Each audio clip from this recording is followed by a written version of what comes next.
Hi and hello, my name is Aryan Singh. Today we will discuss about epilepsy. What is epilepsy, how it occur and why it is occur, what are the symptoms of epilepsy. हाँ, ठीक है। आज हम ये सब देखने वाले हैं कौन सी इसमें ड्रग्स यूज होती है, ठीक है, और ड्रग्स कैसे काम करती हैं। नेक्स्ट देखते हैं। ये देख सकते हैं आप, ये क्या है, एक पेशेंट है। ये इसके इलेक्ट्रॉन एनसेफेलोग्राम लगा हुआ है ताकि इसकी ब्रेन की न्यूरल न्यूरल एक्टिविटी है उसको कंट्रोल कर सके। जब पेशेंट को एपिलेप्सी या कन्वल्सन या फिर सीजर की प्रॉब्लम होती है तो उसकी एक डिवाइस लगाई जाती है ताकि उसकी न्यूरल एक्टिविटी को कंट्रोल किया जा सके। ये देख सकते हैं आप, इसे ईईजी बोलते हैं। नेक्स्ट देखते हैं। एंटी कन्वल्सेंट एजेंट्स, जो इसमें ड्रग्स होती हैं एक्चुअली वो क्या होती हैं, तो these are the drugs used in epilepsy and convulsion. They are also known as epilepsy. मतलब ये वो ड्रग्स होती हैं जो एपिलेप्सी, सीजर और कन्वल्जन को कंट्रोल करने के लिए दी जाती हैं। नेक्स्ट देखते हैं।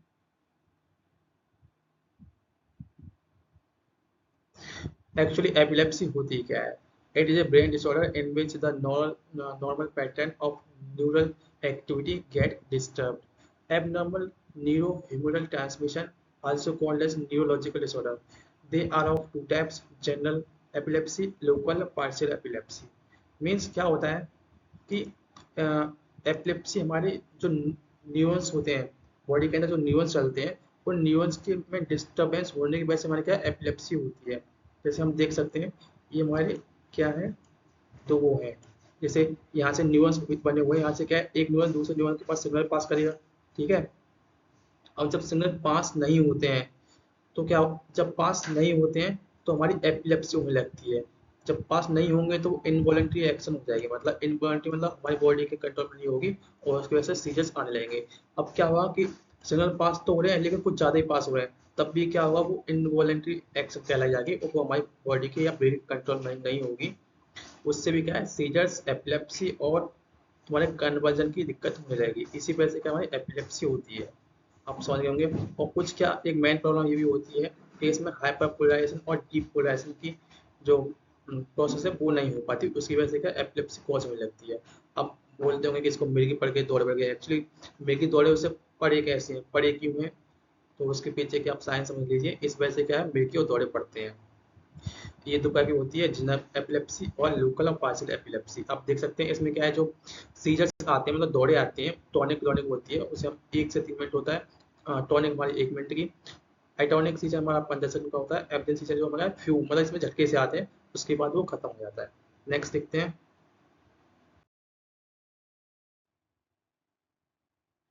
इसके कॉजेस क्या होते हैं?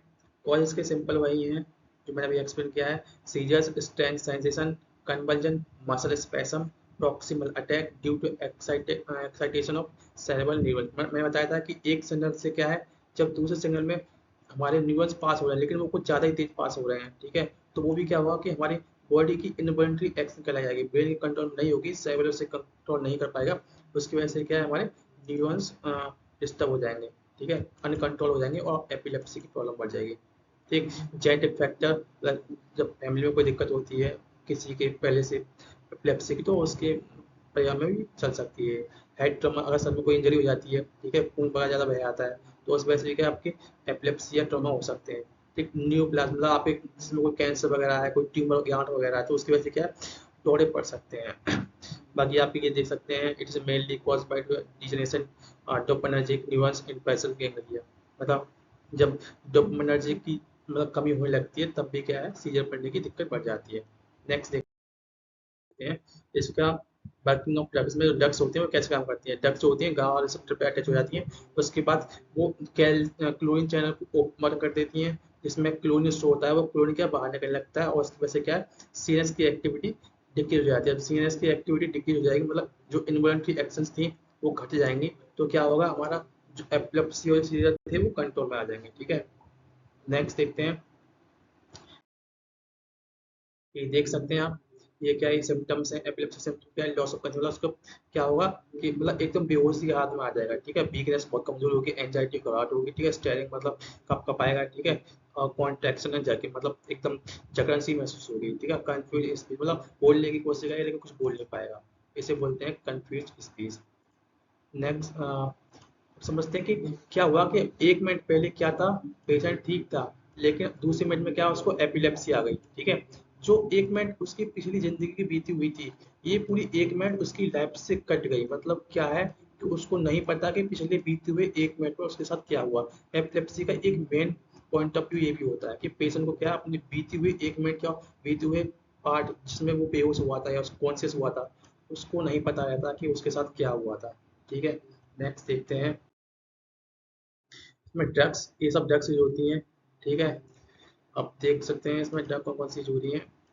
है बार्बिटूरेट्स फिनोबार्बिटॉन हाइड्रोटोन में फिनाइटोन ठीक है फॉस्फेनाइटोन एथाइटोन और मिथाइटोन ये सब यूज होती हैं कुछ डाइट बेंजोडाइजेपिन क्लोनोजिपम डाइजेपम लोजिपम और क्लोबाजाम ठीक और इसमें साइक्लिक गावा एनालॉग्स में आपकी गावा पेंटिन प्रेगावेलिन यूज होती है ये सब क्या है उस ड्रग्स आपको स्लीपिंग के लिए भी दी जाती है ताकि पेशेंट नींद में आ जाए और ब्रेनल एक्टिविटी रुक जाए नेक्स्ट देखते हैं थैंक्स फॉर वाचिंग लेक्चर कैसा लगा आपको एपिलेप्सी के बारे में कोई जानकारी मिली कमेंट करें शेयर करें लाइक करें थैंक यू